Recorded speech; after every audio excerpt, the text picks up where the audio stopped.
Number point অনুযায়ী যে brain hack করা, আমি যদি মনে করি এই মুহূর্তে আপনাদের ব্রেনটা হ্যাক করব, আমি করে নিতে পারবো। এবং কি, জাস্ট ফর এক্সাম্পল ধরুন, কিন্তু বাই ট্রেনিং এ আমি দেখেছি মানুষের দ্বারা কি পরিমাণে হ্যাক হচ্ছে, মানুষের ব্রেন কিভাবে মানুষের দ্বারা হ্যাক হচ্ছে। মানুষ তাদের ব্রেনে একটা যে নিজস্ব মেধা খাটিয়ে একটা যে ডিসিশন মেকিং করবে, একটা যে নিজস্ব ডিসিশন মেকিং এর জায়গায় নিজের ব্রেনটাকে ইউজ করবে, এইটা তারা পারতেছে না। রিক্সাওয়ালার কথা শুনে মানুষের ব্রেন হ্যাক হয়ে যাচ্ছে। রিক্সাওয়ালা যদি বলে যে এটা করো না, তারা করতেছে না। একটা রিক্সাওয়ালা যদি এই নেটওয়ার্ক মার্কেটিং ইন্ডাস্ট্রিকে খারাপ বলে, তাহলে ঘটনাক্রমে আজকে এই 100-200 বছরের ইতিহাস এই নেটওয়ার্ক মার্কেটিং ইন্ডাস্ট্রি বা এমএলএম এর ইন্ডাস্ট্রি, একটা রিক্সাওয়ালা যদি বলে চিটার, এই প্রতিষ্ঠান চিটার হয়ে যাচ্ছে। একটা মুদির দোকানদার যদি বলে বাটপার, এই প্রতিষ্ঠান বাটপার হয়ে যাচ্ছে। আরে মানে মারাত্মক ব্যাপার যে একটা মাস্টার্স কমপ্লিট করা, বাংলাদেশের শিক্ষা ব্যবস্থার প্রেক্ষাপটে সর্বোচ্চ ডিগ্রি যে মাস্টার্স কমপ্লিট করার প্রেক্ষাপটে একটা ছেলে একটা মুদির দোকানদারের কাছে গিয়ে যদি এই এমএলএম ইন্ডাস্ট্রি নিয়ে তাকে ইনভাইটেশন করার চিন্তা করে, ওই মুদির দোকানদার বিগত কিছু প্রতিষ্ঠানের চিন্তা করে, বাংলাদেশের প্রেক্ষাপটের কথা চিন্তা করে তারা সরাসরি বলে ফেলে এটা তো একটা ভুল সিস্টেম, তুমি অনার্স মাস্টার্স কমপ্লিট করে এরকম একটা বাটপাড়ি সিস্টেমের সাথে কেন সম্পৃক্ত হলো। মানে এই কথাটুকু শোনার পর ওই ছেলেটার সাথে সাথে তার ব্রেনটাকে ডাইভার্ট করে ফেলে, হ্যাঁ this is the wrong way, এটা খারাপ ওয়ে, এটা বাস বাটপাড়ে একটা সিস্টেম। মানে ওই ছেলেটা কখনো রিয়েলাইজ করে না যে এই কথাটা আমাকে কে বললো।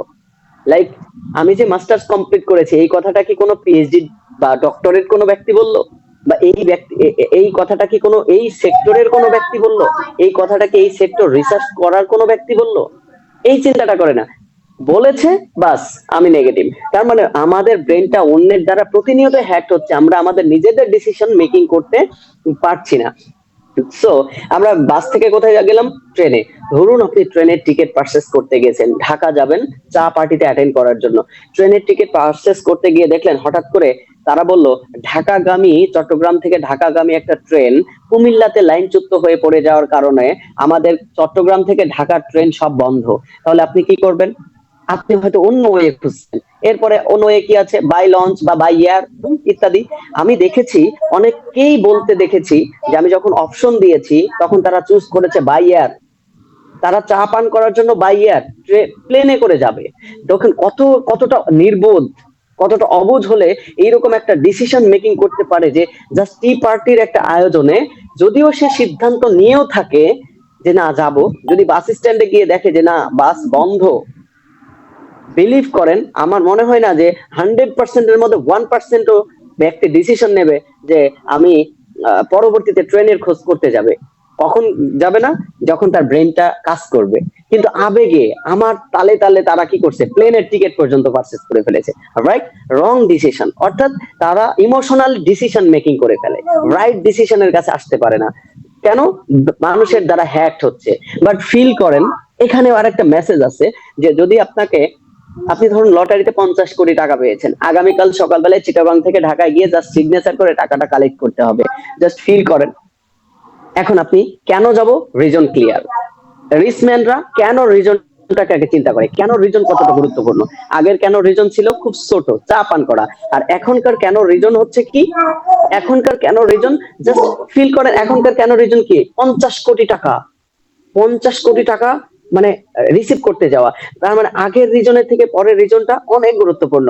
এইবার আসেন কিভাবে করবেন। তাহলে রিজন ক্লিয়ার, এন্ড দেন এবার আসি কিভাবে করব। আচ্ছা ধরুন আপনি প্রথমে চিন্তা করবেন বাসে যাব। আচ্ছা ধরুন বাস বন্ধ, তাহলে কি করব, যাওয়া কি বন্ধ? নো। তাহলে কি বাই ট্রেন? এখন ট্রেন বন্ধ, তাহলে কি করব, যাওয়া বন্ধ? নো। তাহলে কি বাই এয়ার? আচ্ছা ধরুন বাংলাদেশের প্রেক্ষাপটে আবহাওয়া জনিত কারণে ডোমেস্টিক এয়ার গুলো বন্ধ, ডোমেস্টিক সার্ভিস গুলো বন্ধ, কি করব? আর তো কোনো পথ নেই। অনেক বাঙালিকে বলতে শুনেছি তারা অ্যাম্বুলেন্স ভাড়া করবে। কি ব্রেন! আমি ওই সময় চিন্তা করেছি এই জন্যই বাংলাদেশ পাকিস্তানের সাথে যুদ্ধ, বাস দিয়ে যুদ্ধ করে স্বাধীনতা অর্জন করতে পারছে। তার মানে হোয়াট এ ব্রেন! মানে ওর ব্রেনটা কিভাবে কাজে লাগাচ্ছে, কেন কাজে লাগাতে পারছে, রিজনটা অনেক বড়। ঠিক তেমন আজকে ওই সকল সমাধান কিন্তু ব্রেন করে দিচ্ছে, আমি কিন্তু সমাধান করে দিচ্ছি না।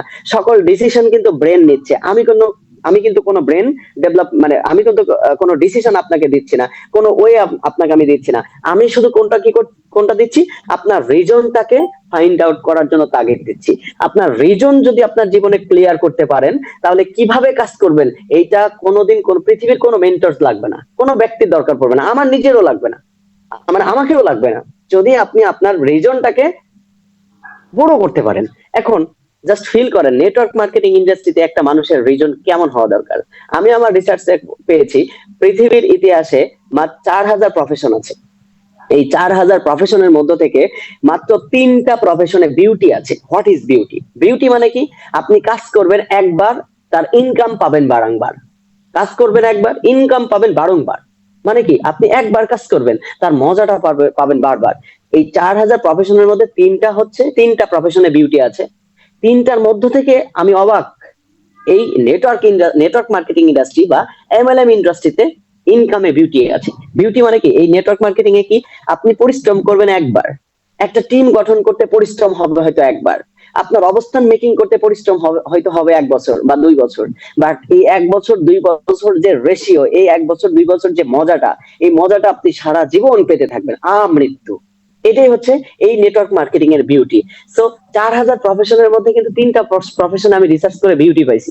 তার মধ্যে এই এমএলএম একটা, এই এমএলএম এর সাথে কিন্তু আপনারা হয়তো সম্পৃক্ত অথবা কেউ সম্পৃক্ত হওয়ার জন্য সিদ্ধান্ত নিতে আসছেন বা নিতে চলেছেন। তো তাদের জন্য আমি বলবো যে কেন সিদ্ধান্ত নেওয়া দরকার, কেন লাইফে ভালো কিছু করা দরকার। আমরা ভালো কিছু করতে চাই, সত্যি অনেকেই ভালো কিছু করতে চাই, ভালো খেতে চাই, ভালো পড়তে চাই, মার্সিডিজ বেঞ্চ গাড়ি ইউজ করতে চাই, আমরা বিএমডব্লিউ ইউজ করতে চাই, আমরা রোলস রয়েস ইউজ করতে চাই, মানে অনেক কিছু ইউজ করতে চাই, অনেক কিছু করতে চাই, কিন্তু রিজন ছোট। কেন করব, কেন করা দরকার, এর মজাটা কি, এই উপলব্ধিটা আমাদের ব্রেনের মধ্যে ইনফরমেটিভ আকারে দিয়ে দিতে পারি না, যার কারণে আমাদের ব্রেন থেকে কাজ করার হরমোন নিঃসরণ হয় না। অলওয়েজ টাইম অলসতা আর কি এক্সকিউজের হরমোন নিঃসরণ হয়। অলওয়েজ টাইম আমাদের কাছে মনে হয় পাইলে পাইছি, না পাইলে না। দেখুন, একটা জাস্ট ছোট্ট উদাহরণ দেই। আমাদের বাংলাদেশে একটা মাস্টার্স কমপ্লিট করা ছেলে, যার বয়স হয়ে গেছে 26, 27, 28, প্রায় 30, 30, আমার রিসার্চ আসছে একটা মানুষ যদি 60 বছরের জীবন পায়, তাহলে নেয়ার অ্যাবাউট প্রতিদিন যদি 6 ঘন্টা করে ঘুম দেয়, তাহলে টানা 15 বছর ঘুমিয়ে কাটায়, মাত্র 45 বছর জীবিত থাকে। এই 45 বছরের মধ্যে যদি আবার কারো কোষ্ঠকাঠিন্য থাকে, তাহলে টয়লেটে আরো 2-3 বছর চলে যায়। এরপরেও আবার বাংলাদেশের মানুষ কি করতেছে? ফেসবুক ইউজ করতেছে, টিকটক ইউজ করতেছে, স্ক্রল করতেছে। হ্যাঁ, আমি জানি না আমি কি খুঁজতেছি, কিন্তু স্ক্রল করেই যাচ্ছি। বিজ্ঞানীরা রিসার্চ করে দেখেছে বাংলাদেশ এবং ইন্ডিয়ার প্রেক্ষাপটে, যে বাংলাদেশের মানুষ এবং ইন্ডিয়ার মানুষ নেয়ার অ্যাবাউট প্রতিদিন যে পরিমাণে বৃদ্ধাঙ্গুল দিয়ে স্ক্রল করে, এটাকে যদি লম্বা আকারে টানা হয়, তাহলে 8 কিলোমিটার পথ অতিক্রম করা হয়। তার মানে আমরা প্রতিদিন 8 কিলোমিটার পথ এই বৃদ্ধাঙ্গুল দিয়ে উপরে ঠেলতেছি। কখনো চিন্তাও করি নাই, মানে কখনো আমরা চিন্তাও করতে পারি নাই। তো আমরা এর মাঝে আবার কি চাচ্ছি? আমরা গাড়ি চাচ্ছি, বাড়ি চাচ্ছি, ধন সম্পদ, বিল্ডিং ইত্যাদি অনেক কিছু চাচ্ছি। তাহলে এই যে অনেক কিছু চাওয়া আর আমাদের কর্মের স্পৃহা, আমাদের দৈনন্দিন চলাফেরা, এই গতি আর চাওয়া, এটার মধ্যে কত পার্থক্য।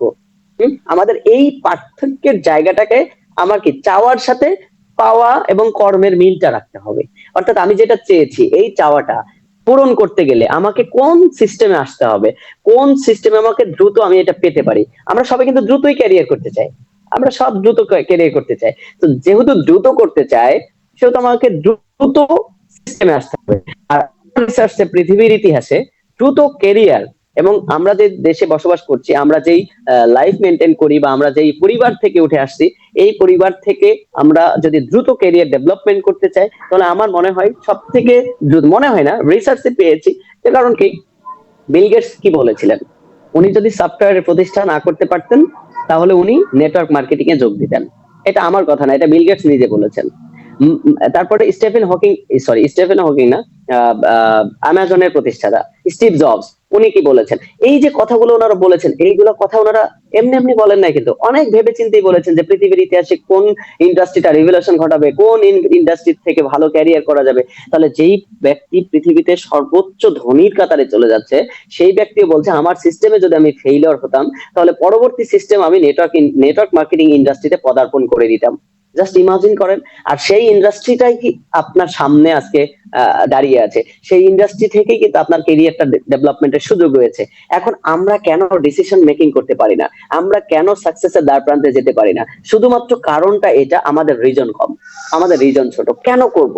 আজকে ফিল করুন তো, এত টাকা এত কিছু ইনকাম করছেন, এত কিছু করছেন, বা আপনি কেন ইনকাম করবেন এই রিজনই আমরা অনেক সময় খুঁজে পাই না। কিন্তু আজকে আপনার পরিবারে আপনার যদি পিতা মাতা থাকে, বাইরে থেকে আজকে বাংলাদেশের প্রেক্ষাপটে 1 কেজি ভালো আঙ্গুরের দাম হচ্ছে 600 টাকা। আজ পর্যন্ত বাবা মার জন্য, জাস্ট বাবা এবং মায়ের জন্য, অন্য কারোর জন্য না, 1 কেজি সুন্দর করে প্যাকেটিং করে 600-700 টাকা দিয়ে ভালো 1 কেজি আঙ্গুর নিয়ে মায়ের কাছে 1 কেজি, 800-900 গ্রাম বা 200 গ্রাম 250 গ্রাম নয়, 1 কেজি জাস্ট 800 থেকে 1000 টাকা দাম ভালোটা। তো এই 1000 টাকা দিয়ে 1 কেজি আঙ্গুর কিনে মা, নিজের জন্মদাতা মার কাছে বা জন্মদাত্রী মায়ের কাছে গিয়ে বলেছেন কখনো যে মা, এই আঙ্গুরটা তোমার জন্য, এই আঙ্গুরটা তুমি খাবে, এই আঙ্গুর একটা পিস কাউকে দেবে না, বাবা এই আঙ্গুরটা তুমি খাবে, কাউকে দেবে না? আমরা ইনকাম কেন করব রিজন পাই না, কিন্তু এত মানে এই বয়সে চলে আসছি, পিতা মাতাকে 1 কেজি আঙ্গুর কিনে খাওয়াইতে পারি না, 2 কেজি ওজনের একটা ইলিশ কিনে খাওয়ানো কঠিন হয়ে গেছে। কিন্তু আমরা ইনকাম কেন করব? অলমোস্ট চিন্তা, অলওয়েজ টাইম নেগেটিভ থটের মধ্যে পড়ে রয়েছি। মানুষ কি বললো সেটার উপর পড়ে আছি, মুদির দোকানদার আমাকে নেগেটিভ করছে, আমি সেটার উপর পড়ে আছি, রিক্সাওয়ালা আমাকে নেগেটিভ করছে, কিন্তু রিক্সাওয়ালা দিন শেষে তার ওয়াইফের জন্য, তার পরিবারের জন্য সুন্দর করে বাজার করে নিয়ে যাচ্ছে, কারণ সে পরিশ্রম করে। আর আমরা কি মানুষের কথা শুনে বেড়াই, আমরা নিজের ডিসিশন মেকিং করি না, রাইট? তো আমরা কেন কাজ করি? হ্যালো, আমাকে একটু নক করবেন, খারাপ লাগছে কি? অসাধারণ লাগছে, please sir continue. Okay, thank you. Like আমরা আমাদের জায়গা থেকে আমরা কোনোভাবেই আমাদের মানে এই চিন্তাটাই, থট অফ প্রসেসটা ব্রেনে আনতে পারি না। যেই দিন আমরা আমাদের থট অফ প্রসেসটা ব্রেনে আনতে পারবো,